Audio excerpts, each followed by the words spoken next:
O doutor Edgar já deu aula de asma. Meu Deus, por que não falaram para mim, então? Meu Deus, estou falando a Não, todos aqui. Júlio, ele não deu aula de asma, não, só que ele deu uma explicação sobre essa subpopulação de TH2. Não, Ah, tá professor, ele bom, não tá deu aula bom. mesmo, não. Não deu Tá aula, bom, não. tá bom, tá bom. Então vou continuar. Senão ia parar tudo aqui. Ô, Muito professor, bem. rapidão, essa hipersensibilidade era o tipo 1, né? Hipersensibilidad tipo 1, asma, É, hipersensibilidad tipo 1. tá. Entonces, linfocitos B, plasmocitos, y esto producen IgE. Entonces, esta IgE que se va a producir es la que va, entonces aquí, estimular células inflamatorias. Y dentro de las células inflamatorias, ¿quiénes son los que más se estimulan? Los mastocitos. Y estos mastocitos que tienen cargados dentro, tienen Vai cargados liberar histamina, histamina. Y eso ahí. bradicimina.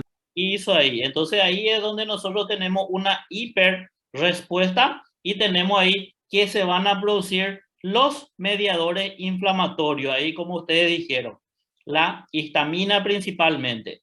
Entonces aquí nosotros vemos toda la fisiopatología que se va produciendo. Entonces a partir de aquí, miren que todo esto desencadenó en la primera infección que desarrolló este alergeno en el cuerpo. Todo el mecanismo que se estuvo produciendo aquí para producir aquí la IgE, estimular células inflamatorias. Entonces, principalmente los mastocitos que van a ser esos mediadores que van a promover la inflamación. Entonces tenemos una inflamación crónica que se va a producir allá a nivel de la vía respiratoria. Siempre y cuando entonces el cuerpo entre en contacto, aquí nosotros tenemos que los mastocitos ya van a reconocer a ese antígeno que entra. Entonces, los mastocitos a partir de aquí actúan como células de memoria que en una siguiente entrada en el cuerpo directamente producen aquí un mediador inflamatorio, liberar muchas cantidades de sustancias que provocan inflamación. Y también esta T helper 2 aquí va a producir otra interleucina que es la interleucina 5. Y la interleucina 5 es la que aquí estimula a todos los eosinófilos para poder, en este caso, también producir mediadores de inflamación. Recuérdense que los eosinófilos se elevan cuando nosotros tenemos una infección parasitaria, fúngica y en los cuadros de alergia. Entonces aquí los eosinófilos también van a ser liberados de forma masiva para liberar bastante cantidad de histamina también. Los basófilos también entran aquí actuando como mediadores inflamatorios. Por eso ese paciente con asma es un paciente que presenta un cuadro de eosinofilia, porque la interleucina 5 es la que va a estimular entonces a muchos eosinófilos ahí a producir esta sustancia mediadora inflamatorias también. Muy bien, entonces esto es toda la fisiopatología que se da. Si nosotros entendemos bien las células de defensa que hay en el cuerpo, linfocitos T helper, helper 1, helper 2, helper 1, en aquellos que entraron en contacto con muchos microorganismos, hay individuos que tienen más, van a tener menos cuadros de alguna alergia que se pueda producir o hipersensibilidad que se pueda producir. Y algunos individuos tienen más T helper 2. Si tenemos mayor cantidad de T helper 2, entonces vamos a tener ¿qué cosa aquí? Vamos a tener hipersensibilidad en algunos pacientes. Por eso es que algunos van a desarrollar mayor respuesta a una sustancia que pueda ser banal. ¿Por qué? Porque tienen mayor cantidad de T helper 2. Dudas. Fabio hizo una pregunta antes de explicar la fisiopatología. Entonces vamos a ver si respondimos la pregunta de Fabio aquí y vamos a ver si es que alguien tiene más otra duda. Fábio, Okay. tá por aí? Sim, prof. Respondeu sim. Sim. Outra questão, você falou aí sobre o mecanismo inicial, né? No caso do primeiro contato do paciente, do sistema imunológico dele, com um alérgeno específico. No caso, a reação do tipo 1, do asma, ele vai acontecer após o segundo contato? Ou já nesse primeiro contato com o alérgeno, ele já pode desencadear essa hipersensibilidade tipo 1? Sí, no primero ya va, Fabio, no primero ya va. En el primero nosotros ya vamos a tener una respuesta exagerada del paciente. Aquí nosotros tenemos que entender de que el que da la respuesta exagerada es la presencia de mayor cantidad de T helper 2, T helper 2. Y Fernanda nos dijo interleucina 13 para el epitelio, producir mayor cantidad de moco. Sí, Fernanda, vamos a tener mayor producción de moco para mayor defensa. Entonces, mínima cantidad. Aquí no les agregué más la interleucina 13, porque estas son las principales que nosotros tenemos que entender, tenemos que conocer para entender lo que es la génesis entonces que se va a producir. Interleucina 13, ahí lo que nos está acotando Fernanda, estimula la producción de ese moco, por eso se da entonces la hipersecreción, que es para la defensa del cuerpo por la exposición ahí ante algún alergeno. Entonces, este es el mecanismo fisiopatológico que nosotros vamos a tener en un paciente. ¿Duda? ¿Hay otra duda, otra pregunta aqui? Professor, Sim. eu não sei se o senhor vai falar ainda, não sei, mas em relação à liberação da fosfolipasa 2, eu tenho também? Eu vou ter a liberação dela ou não? Sí, también se va a producir, también se va a producir la liberación. Pero este es el mecanismo principal que Shenchi tiene que saber. Entendiendo esto, sabemos lo que va a pasar para que nosotros podamos entender qué vamos a hacer con este paciente. Entonces, Beleza, esto es lo que nosotros tenemos que entender bien. ¿Está bien? Beleza. Muy bien, excelente. Vamos a continuar entonces aquí. Vamos a continuar. Entonces, ¿cómo vamos a diagnosticar asma? ¿Cómo vamos a hacer el diagnóstico de asma? Pregunta. ¿Cómo hacemos diagnóstico de asma? Em relação à auscultação, inspeção. Sí, ¿qué más? ¿Qué más tenemos que tener? Sibilo, que o senhor falou da auscultação, tal, dos estertores, falta de ar. Eso ahí. Y todo eso, ¿cómo se llama? Eso se llama diagnóstico clínico. Eso es lo que todos los días se le está enseñando.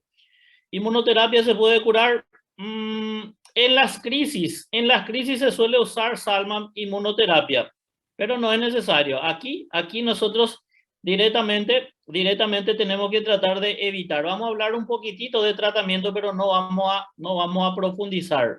No vamos a profundizar el tratamiento. Eso van a ver posteriormente en clínica médica. Curarse es difícil. Curarse en sí es difícil, porque siempre que se entre en contacto con ese alergeno puede desarrollar alguna crisis. Lo que se puede hacer con la inmunoterapia es de repente disminuir la sintomatología que se va a dar en ese paciente ante la exposición. El asma no se cura. Siempre que entre en contacto con ese alergeno va a desencadenar la respuesta. Si hizo un tratamiento con inmunoterapia, y lo que va a hacer es disminuir la sintomatología de estos pacientes que van a desarrollar entonces aquí el fenómeno clínico por la exposición a los alérgenos. Entonces, el diagnóstico es netamente clínico. Já dijimos... Professor, sim. E em relação à clínica que a gente está falando, em relação aí ao diagnóstico, por exemplo, qual o tempo da pessoa começar a aparecer a clínica da patologia, da asma? Qual o tempo dela? Tipo, ela tem contato com o polvo aí, capoeira, e depois de quanto tempo que ele começa? No, vai ser logo. No vamos a esperar ahí, no va a esperar el cuerpo por varios tiempos. Entonces, una vez que haya la exposición a eso, rápidamente le va a desencadenar la respuesta. Y ese ejemplo, yo tengo alergia de ácaro y polen, estoy haciendo inmunoterapia. Una vez que es posible que vuelva la alergia. La alergia, sí es posible, Salman, es posible que vuelva, solo que con la inmunoterapia va a disminuir mucho la sintomatología que se va a presentar. Entonces, podemos tener incluso síntomas mínimos que se dan por el tratamiento ahí inmunoterapéutico. Muy bien, entonces aquí preguntaron de tiempo. Cada organismo va a ser distinto, va a ser diferente. Entonces ahí no podemos decir, bueno, ahora en 5 minutos cuando se expone va a tener sintomatología. Entonces algunos van a responder más rápido a esa crisis, algunos más lentamente. Depende entonces mucho de cada cuerpo en sí. Pero como dijimos, estos pacientes son pacientes que tempranamente se exponen ante los alergenos y vamos a desencadenar toda esa fisiopatología que hablamos aquí. Entonces ahí ya hay la respuesta que se va a dar cuando hay una segunda exposición a estos alergenos. Entonces nosotros el diagnóstico vamos a hacer diagnóstico clínico, todos los síntomas que dijimos que se van a dar en el paciente. Entonces es muy importante la anamnesis y el examen físico que se va a realizar. Entonces, asma, vamos a tener clínica que se va a dar en episodios y de forma variable. Entonces, hoy puede tener sintomatología, mañana no tiene, el otro día vuelve a tener. ¿Qué es lo que va a hacer eso? Eso va a ser asma. Entonces, asma básicamente. ¿Cómo nosotros vamos a cerrar prácticamente el diagnóstico? Cuando nosotros tenemos un diagnóstico clínico, así se cierra prácticamente el diagnóstico de asma. Paciente que llega con toda esta sintomatología. Entonces, ¿cómo va a responder bien ese asma? Cuando nosotros iniciamos el tratamiento, se inicia el tratamiento porque se piensa y el paciente dice, doctor, el medicamento que me diste, doctor, es un medicamento de oro. Es un medicamento que me calma prácticamente todo. Entonces, ¿qué es lo que tiene el paciente? El paciente tiene un cuadro de asma. Entonces, él trata la clínica que mejora con la medicación para asma, ¿qué va a hacer? Va a ser asma, ¿verdad? Entonces, de esa forma es lo mejor para cerrar el diagnóstico. Pero si es que nosotros tenemos alguna sospecha, podemos basarnos en algunos medios que vamos a utilizar como auxilio a nuestra sospecha. En este caso, tenemos nosotros lo que es la limitación del flujo expiratorio variable. Entonces tenemos sintomatología y podemos realizar auxilio de algunos medios aquí para certificar la sospecha que estamos teniendo. Pero como dice su nombre también, esto es muy variable. Entonces, limitación del flujo aéreo expiratorio. ¿Cómo se hace eso? Eso se hace midiendo el pico flujo expiratorio variable con un aparatito y el otro con la espirometría. Pero recuerden que existen muchas patologías que pueden desencadenar un cuadro de obstrucción. Entonces es muy variable también esto. Entonces puede ayudarnos en sí, como también en algunos casos no nos dicen que el paciente está con asma. El que me certifica a mí que es asma, aquel que tiene sintomatología, yo inicio tratamiento para asma y responde a la medicación. Ese es el paciente que yo voy a decir es un paciente asmático. Aquí vemos entonces el aparatito para realizar lo que es el pico flujo expiratorio variable y luego tenemos lo que es la espirometría.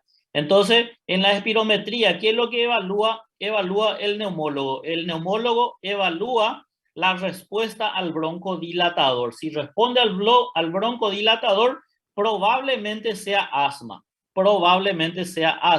Eso no cierra también porque podemos tener un paciente con obstrucción bronquial. Voy a darle un ejemplo, el paciente con EPOC, bronquitis crónica, si le damos broncodilatador, obviamente va a mejorar también.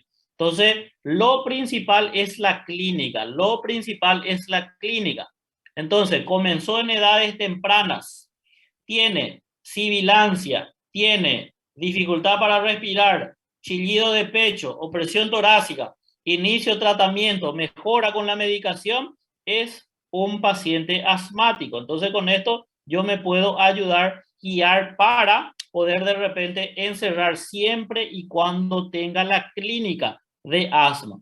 Entonces, muchas veces aquí yo tengo el diagnóstico clínico, inicio tratamiento, respondí a la medicación, es asma. Entonces, no necesitan de otra cosa. Aquí vemos entonces, ahí, la neumóloga realizando la prueba de la espirometría al paciente para medir ahí el cuadro de obstrucción que se puede usar. Aquí algunos estudios que también se pueden utilizar, no nos ayudan mucho. Radiografía no sirve para ver aquí el conducto, vía respiratoria. Vía respiratoria y vaso sanguíneo no se ve con la radiografía, no nos ayuda mucho. Entonces de repente no se pide esto.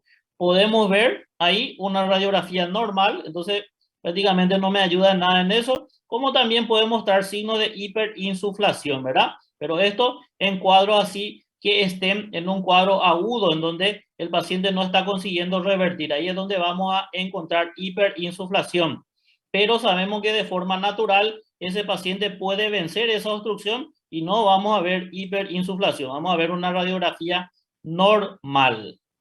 ¿Dudas hasta ahí? ¿Alguna duda hasta ahí? No, profesor, yo no tengo, no. Muy bien, muy bien. Seguimos. ¿Cómo vamos a clasificar a nuestro paciente? Paciente con asma. Aquel paciente nuevo, llegó primera vez con la clínica, respondió al uso de la medicación, entonces le clasificamos como intermitente y persistente. Ese es el paciente nuevo. El paciente nuevo es intermitente o persistente. Y dentro del persistente se subdivide en leve, moderado y severo. Entonces, dentro de esta categoría es donde va a quedar ese paciente nuevo. ¿Por qué tenemos que clasificar? Porque dependiendo a la clasificación es donde tenemos la conducta que vamos a tener con estos pacientes. Entonces, las enfermedades se clasifican para poder tratarlas de la mejor manera. Entonces, aquí vemos qué es lo que se utiliza entonces para la clasificación: intermitente, persistente, leve, moderada y severa. Entonces tenemos síntomas diurnos, síntomas nocturnos. Ese paciente con asma tiene generalmente un empeoramiento de los síntomas por la noche. Pregunta, ¿alguien sabe por qué puede empeorar esa sintomatología por las noches?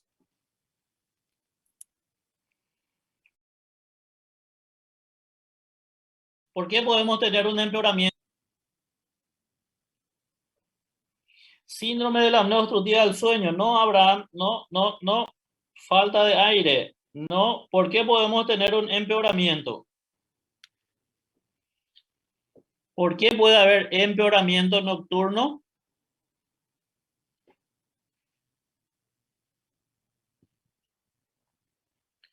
¿Por qué?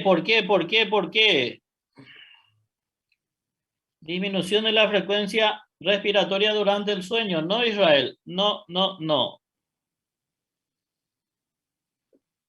¿Sería debido a la posición acostada o no? No tiene nada que ver. No.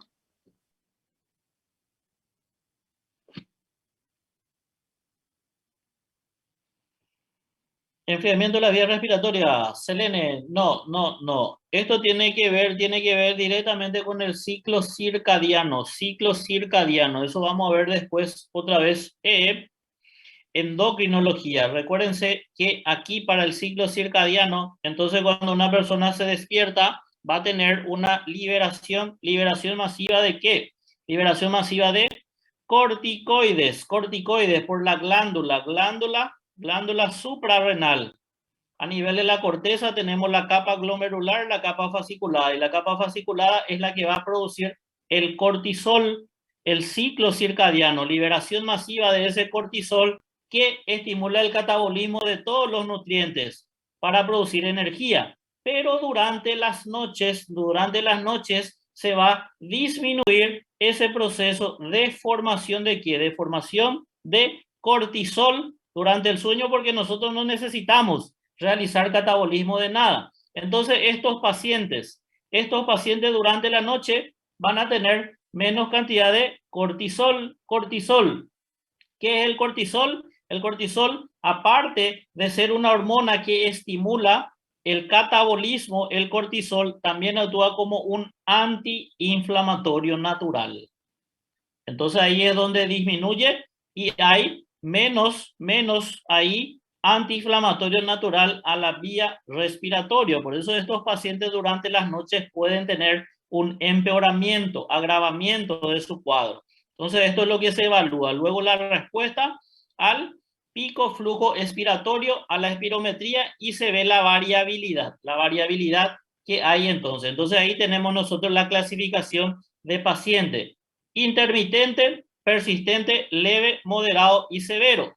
Eso es en el paciente nuevo. Aquí el paciente que ya tiene diagnóstico y está en tratamiento para asma, ¿cómo se clasifica? Se clasifica en paciente bien controlado, parcialmente controlado o no controlado. Entonces tenemos en cuenta aquí otra vez los síntomas diurnos, nocturnos, el uso de los beta-adrenérgicos de acción corta y la limitación de la actividad. Entonces llenamos la casillita ahí, sí o no. Si no hay ninguna sintomatología, es un paciente que está bien controlado de la enfermedad.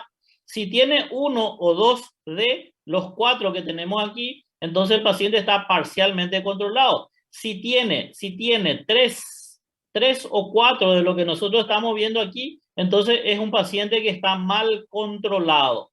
Entonces tenemos que sacar ahí la conclusión del por qué el paciente va a tener síntomas de día, síntomas por la noche, cuántas veces está utilizando su medicación para que tenga una mejoría.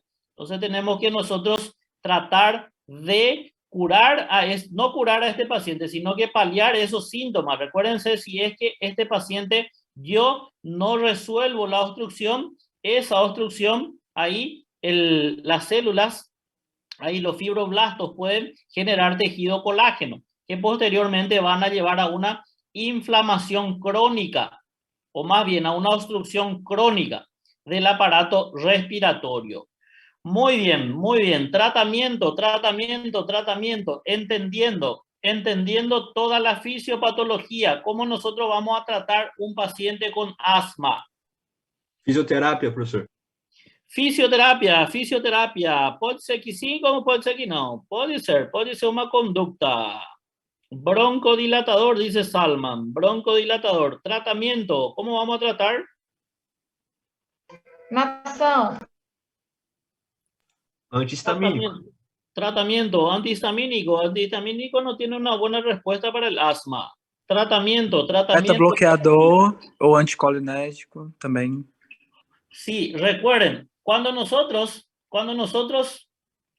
estudiamos la fisiopatología y entendemos la fisiopatología, primero, ¿cuál es la definición de asma? ¿Cuál es la definición de asma? Asma es una enfermedad inflamatoria crónica. Entonces, ¿qué yo tengo aquí? Yo tengo un fenómeno inflamatorio. Si nosotros tenemos una inflamación en el cuerpo, ahí queda fácil, ¿verdad? ¿Cómo vamos a tratar un proceso inflamatorio? ¿Cómo vamos a tratar un proceso inflamatorio? Anti-inflamatórios, cortisol. Muy bien, excelente. El tratamiento que se da para el paciente asmático, el tratamiento básicamente se divide en dos. Existe un tratamiento no farmacológico. Hay muchos compañeros respondieron, por ejemplo, fisioterapia, natación, algunos ejercicios que van a hacer, y luego existe el tratamiento farmacológico. El tratamiento para asma, yo tengo que tratar el proceso inflamatorio. ¿Cómo se trata proceso inflamatorio en el cuerpo? Se trata con antiinflamatorio. Muchos van a pensar, professor, mas eu tenho asma e eu não tomo ibuprofeno, eu não tomo diclofenaco. El asma no se trata con antiinflamatorio no esteroideo. Aquí se utilizan antiinflamatorios esteroideos. No se trata con AINES. Asimismo, Hugo Gabriel, AINES, puede escribir ahí embaixo. No, AINES no. Es AIES, antiinflamatorio esteroideo. Ahí mismo, ahí ya nos ayudó Hugo Gabriel. AINES no se usa en asma. Se usa AIES, antiinflamatorio esteroideo. ¿Y cuáles son los antiinflamatorios esteroideos? Son los corticoides. ¿Cómo vamos a darle el corticoide a este paciente? ¿Dónde está el problema? En la vía respiratoria. Y de ahí es donde se hicieron los medicamentos que van a actuar directamente para la vía respiratoria. ¿Cómo vamos a dar el corticoide a este paciente? Vamos a darle corticoides inhalatorios. Corticoides inhalatorios. Así es como se trata un paciente con asma. El paciente trata su enfermedad con corticoides inhalados. Puede ser betasona, puede ser budesonide o puede ser fluticasona. El nombre que ustedes tienen que grabar, porque es la droga de primera elección para tratamiento con asma, es budesonide. Budesonide. Eso es lo que se utiliza para tratar. Entonces, se utiliza budesonide. Esa es la droga de primera elección. Entonces, budesonide. Eso es lo que se utiliza. Muy bien. Pero tenemos que tener en cuenta algo aquí. El paciente con asma puede tener crisis que en algunos momentos tiene dificultad para respirar y ese chillido de pecho. Y el corticoides tarda para actuar. Entonces, cuando nosotros tenemos crisis en esos pacientes de su enfermedad, la droga de elección para las crisis de este paciente son los beta-2 adrenérgicos. Beta-2 adrenérgicos, salbutamol y fenoterol. Esos son los medicamentos que cuando hay una broncoconstricción demostraron que pueden generar broncodilatación. También existen otras drogas que se utilizan para evitar la broncoconstricción, como por ejemplo los anticolinérgicos, el bromuro de hipatropio, el atroben. El atroben es entonces un anticolinérgico. El anticolinérgico nos ayuda mucho para la dilatación en las crisis, ayuda para evitar que se contraiga. Entonces, cuando hay crisis se utiliza beta adrenérgico. Eso es lo que se utiliza para crisis, salbutamol, fenoterol. Eso es lo que vamos a utilizar. Y el tratamiento del paciente asmático, el tratamiento lo realiza con corticoide inhalatorio, budesonide. Eso es lo que se va a utilizar. Entonces tenemos un tratamiento no farmacológico. Evitar exposición a alergenos, educar al paciente de cómo va a usar los dispositivos, medicamentos y actividades físicas. Ellas dijeron hace rato, la natación es una buena actividad que sirve para esos pacientes asmáticos. Entonces, tenemos después el tratamiento farmacológico, tratamiento de los síntomas y el tratamiento de mantenimiento. Cuando hay sintomatología de elección, los beta adrenérgicos. Y para evitar la sintomatología, entonces utilizamos los antiinflamatorios esteroideos, los corticoides. Entonces, para la sintomatología y de rescate, tenemos aquí los beta adrenérgicos de acción rápida, el salbutamol y fenoterol, y anticolinérgicos también me nombran en la literatura, pero tienen que saber que no tienen una buena respuesta aquí para dilatar rápidamente. Entonces, más bien ellos previenen la broncoconstricción. Sí, el beta adrenérgico de acción rápida es lo que dilata rápidamente también. Entonces vemos aquí, miren aquí el medicamento. Ahí les coloqué todito para que puedan leer después. Ahí está el bromuro de hipatropio. Y para el tratamiento en sí, tenemos ahí el fármaco que van a ser los corticoides. Budesonide es el medicamento entonces más utilizado para el tratamiento de asma que demostró buenos beneficios. Aquí esto les coloqué porque les va a ayudar el día de mañana. Las dosis de medicación que se va a utilizar o que se puede utilizar de estas drogas. Entonces, 3 clasificaciones aquí. Baja, media y alta. Aquí es donde tenemos que tener aquella clasificación para saber si le vamos a dar dosis baja, media o alta de la medicación y esperar la respuesta. Los corticoides inhalados mejoran los síntomas, mejoran las pruebas de función, mejoran las exacerbaciones y la calidad de vida del paciente. Y luego se inventaron los los beta adrenérgicos de acción prolongada. Beta adrenérgicos de acción prolongada que también pueden utilizarse en el paciente con asma. Muy bien. Recuerden que cuando nosotros vamos a utilizar el medicamento aquí con el spray que va a ir a la vía respiratoria, entonces ya se demostró hace un buen tiempo que la droga tiene que ser administrada mediante este dispositivo que se llama aerocámara o cámara espaciadora. Entonces ustedes van a ver muchos pacientes, muchas personas que tienen asma, tienen aquí la pistolita y lo que hacen es directamente con la pistolita disparan en la boca. Entonces eso se demostró.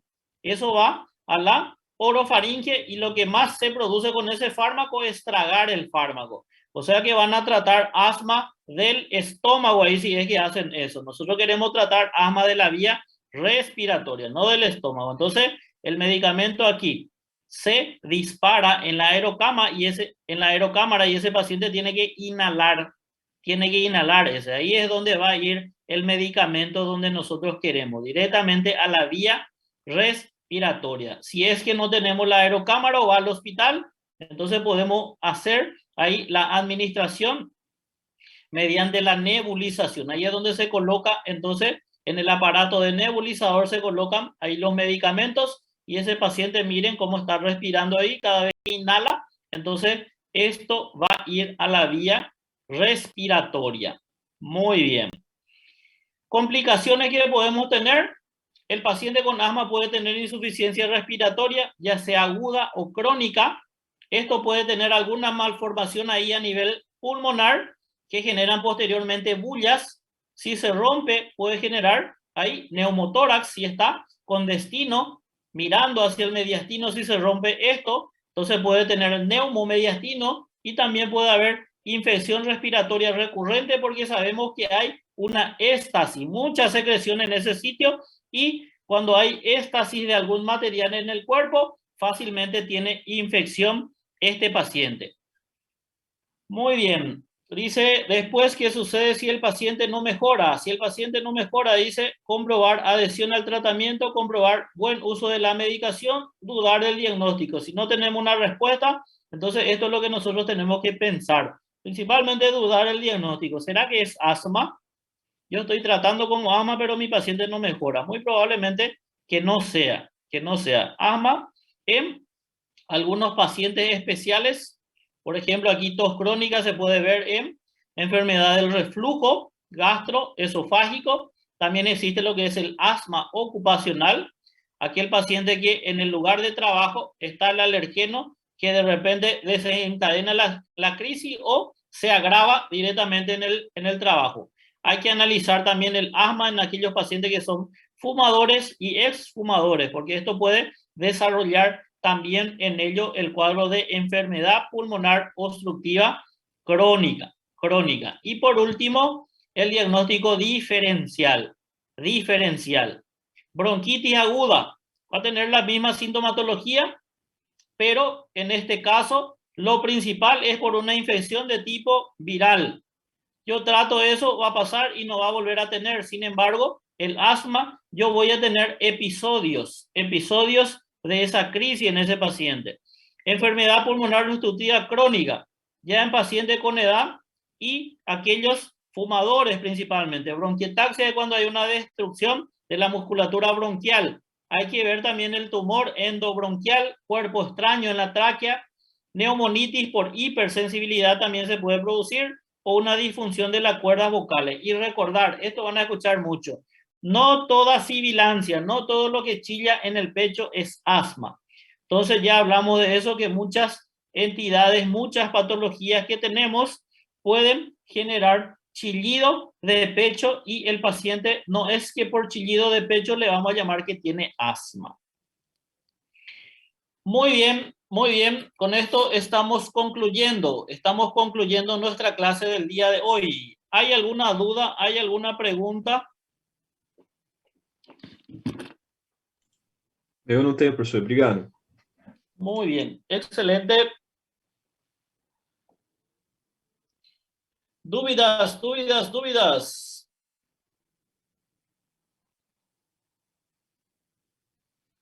Muy bien, excelente. Creo que no hay dudas. Bueno, si no hay dudas, no hay preguntas, estamos dejando nuestra clase hasta aquí y hasta una próxima. Las unidades. Voy a pasar al delegado ahora, Erika.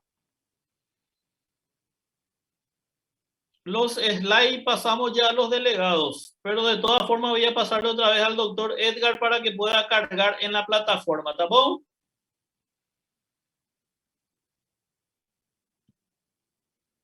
Muy bien, excelente. Que tengan una excelente noche y hasta la semana la gente que tiene práctica conmigo. Chao, chao, pessoal.